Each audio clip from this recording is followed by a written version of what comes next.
بسم اللہ الرحمن الرحیم۔ یہ تمہاری جو نفس ہے، تم اگر اس سے خیر میں مصروف نہیں کرو گے تو یہ تمہیں شر میں مصروف کر دے گی۔ غلطی اور بھول ہر شخص سے ہو جاتی ہے، سمجھدار وہ ہوتا ہے جو جلدی ہی اللہ سے رجوع کر لیتا ہے۔ اس دنیا میں سب سے بڑی سلطنت اپنی نفس کا حکمران ہونا ہے۔ دوسروں کے سہارے جینا چھوڑ دے، کیونکہ آپ پیدا ہی کڑے ہونے کے لیے ہوئے ہیں۔ مولانا رومی کہتے ہیں، انسان کا دل اور نظر قابو میں نہ ہو تو وسوسے پیدا ہوتے ہیں۔ انسان کو اپنے اخلاق کردار کی پاسداری کرنا چاہیے، ورنہ مرتے وقت پچھتاوا اس کا مقدر ہوگا۔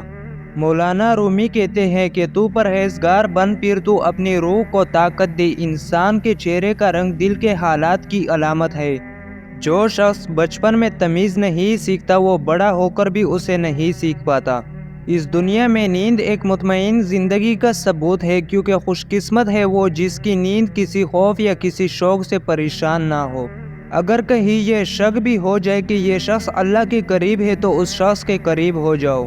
اس دنیا میں صبر کرنے والا وہ ہوتا ہے جو جلالی آدمی کے ساتھ گزارا کرے۔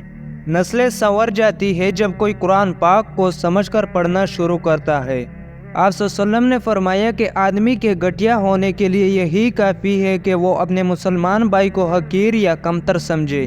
پریشانی میں مذاق اور خوشی میں طعنہ مت دو، کیونکہ اس سے رشتوں میں موجود محبت ختم ہو جاتی ہے۔ جو لوگ راستے الگ کرنے کا فیصلہ کر لیتے ہیں تو سب سے پہلے رابطہ کم کر دیتے ہیں۔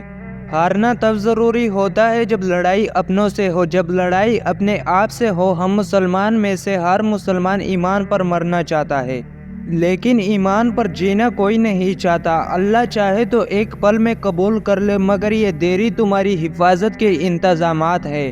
کبھی کبھی ہم اور اللہ جانتا ہے کہ ہم پر کیا بیت رہی ہوتی ہے۔ زندگی آزمائشوں کا سمندر ہے، کسی سے لے کر آزمایا جاتا ہے تو کسی کو دے کر آزمایا جاتا ہے، اور کہیں صبر کی تو کہیں شکر کی آزمائش ہے۔ یہ تو رحمان کی رحمت کو گوارا ہی نہیں کہ وہ تمہیں تاریکی میں بھٹکتا چھوڑ دے۔ اپنے اندر کی سوچ کو صاف رکھے، کیونکہ کشتیاں باہر کے پانی سے نہیں بلکہ اندر کے پانی سے ڈوب جاتی ہے۔ حضرت علی نے فرمایا، جو شخص برے لوگوں کے ساتھ احسان کرتا ہے وہ خود بھی ان کے شر سے محفوظ نہیں رہ پاتا۔ اس دنیا میں حیا کی انتہا یہ ہے کہ انسان خود اپنے آپ سے حیا کرے۔ نرم دل لوگ خالق کائنات کی سب سے خوبصورت تخلیق ہے۔ اس دنیا میں غیبت کرنے والے کی دعا کبھی قبول نہیں ہوتی۔ نشہ کسی بھی چیز کا ہو انسان کو غلام بنا دیتا ہے۔ اس دنیا میں ماں کی دعا کبھی بد نصیب نہیں ہونے دیتی، اور وہی باپ کی دعا کبھی غریب نہیں ہونے دیتی۔ غیبت عمل کو کہا جاتا ہے، جھوٹ رزق کو کہا جاتا ہے، غصہ عقل کو کہا جاتا ہے، اور تکبر علم کو کہا جاتا ہے۔ اللہ تعالیٰ سے جب بھی مانگو بھروسے کے ساتھ مانگو، کیونکہ وہ تب بھی دیتا ہے جب تم نہیں مانگتے۔ تو پھر یہ کیسے ممکن ہے کہ تم مانگو اور وہ عطا نہ کرے؟ زمانے کے رجوع سے سبق میں نے یہ سیکھا ہے کہ کسی کے ساتھ مت چلنا، اگر چلنا پڑے تو ہمیشہ فاصلہ رکھنا، کیونکہ اس دنیا میں کسی کے زیادہ پاس آنے سے ہمیشہ رشتے ٹوٹ جاتے ہیں۔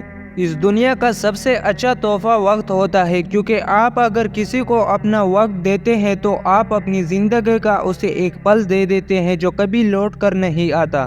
جتنے سجدے جوانی میں کرنا ہے کر لو، کیونکہ میں نے بڑھاپے میں اکثر لوگوں کو بنا سجدے کے نماز پڑھتے دیکھا ہے۔ جب بول نہ پاؤ تو رب کے آگے رو لیا کرو، کیونکہ وہ سب جانتا ہے۔ زندگی کبھی کبھی ایسی ٹوکر مارتی ہے کہ انسان سیدھا سجدے میں جا کر گرتا ہے۔ اس دنیا میں کسی کی پہچان علم سے نہیں ہوتی بلکہ ادب سے ہوتی ہے، کیونکہ علم تو ابلیس کے پاس بھی تھا لیکن وہ ادب سے محروم تھا۔ جسم کے دو اعضاء ہیں، اور جب یہ سن ہونے لگے تو سمجھ جاؤ کہ موت قریب ہے۔ ہم اس جہاں میں ایک دوسرے کو برداشت کر رہے ہیں، تسلیم نہیں۔ اس دنیا میں بڑی منزلوں کے مسافر چھوٹے دل نہیں رکھتے۔ خاموش رہو، کیونکہ صرف خدا ہی تمہارے دل کا بوجھ ہلکا کر سکتا ہے۔ ہجوم میں تنہائی برقرار رکھنے والا شخص ہی ایک مضبوط زندگی کا مالک ہے۔ اس دنیا میں اچھے تو سب ہی ہوتے ہیں، بس ان کی پہچان برے وقت میں ہوتی ہے۔ جاہلوں پر حکمرانی چاہتے ہو تو انہیں مذہب کا غلاف اڑا دو۔ تمہارے اندر ایک ایسی قوت ہے جو تمہیں زندگی سے لڑنا سکھاتی ہے۔ صبر ایمان کی بنیاد ہے، اخلاق انسان کی خوبصورتی ہے، سچائی قرآن کی زبان ہے، عاجزی کامیابی کی کنجی ہے، اور دعا مومن کا ہتھیار ہے۔